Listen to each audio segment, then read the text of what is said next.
If you haven't seen it yet, again, you can watch the RS-232 video to see the library building and find more information. So connect failed. It was I sent that too soon there. It'll tell you that if you can't find that device, but my unit was booting up actually. So we're going to add functions. Output 1, select input 1. Output 2, select input 2. Or excuse me, output 1, select input 1. Output 1, select input 2. Output 1, select input 3. Output 1, input 4, 5, 6, 7, and 8. Give them my own names. Just copy that so I can do this quickly for you guys. Input 3, input 4, input 5, 6, 7, and I'm just using the Control C and Control V.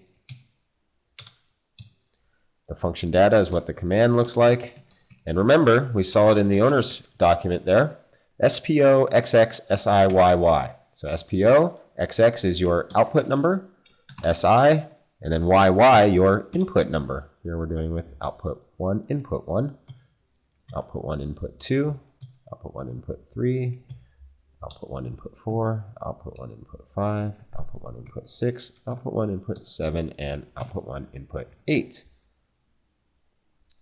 Right? So now I could test any of these. There we are. Output 1, select source 6. It's responded, telling us that it has sent that command. Okay. There we are. So this is good. And if you recall, we can even clone our output 1 as I go to output 2 to fill in those commands. And just like in the RS-232 video, which if this isn't looking familiar to you, then you should watch that RS-232 video because there really are so many similarities. And I will say that not 100% of devices, but probably 99% of controllable devices out there, if it supports both RS-232 and TCP/IP commands, they'll be exactly the same, won't they? So here we are. Now these were commands as we build this all the way through, and I could go and do this exact same thing for 3, 4, 5, 6, 7, and 8, which is go to that tab and press clone output 1.